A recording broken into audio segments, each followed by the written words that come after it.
Everyone says you need to code to get an IT job. But what if I'm not a coder? Whoa, hold on. You don't have to code to work in IT. There are tons of jobs that don't require coding. Really? Like what? Let's break it down. You could be an IT support specialist, helping people troubleshoot hardware, software, and network issues. So, I'd be the hero people call when their Wi-Fi breaks. Exactly. You just need communication skills, problem-solving abilities, and basic IT knowledge. Or how about a QA tester? You'd test software to catch bugs before users do. Like finding mistakes in a video game? Yep, skills, attention to detail, knowledge of testing tools, and critical thinking.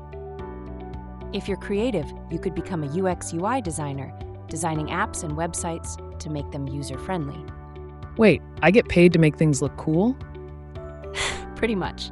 You'll need design skills, creativity, and tools like Adobe XD or Figma. Then there's the business analyst role. You'll analyze business needs and translate them for tech teams. Like being a translator between humans and computers. Exactly. Analytical thinking, communication, and understanding business processes are key.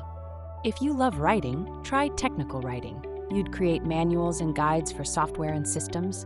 So, I'd explain tech in plain English. Bingo! You'll need writing skills, technical knowledge, and clear communication. Finally, network administrators manage and maintain an organization's computer networks. Like a tech traffic cop? Exactly. You'll need networking knowledge, troubleshooting skills, and familiarity with networking tools. Wow, so many options without coding. Yep, it is full of opportunities. You just need to find the right fit. Thanks, Sarah.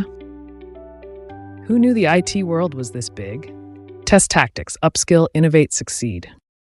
Want to succeed in your QA journey? Subscribe for more engaging videos like this and take your QA skills to the next level.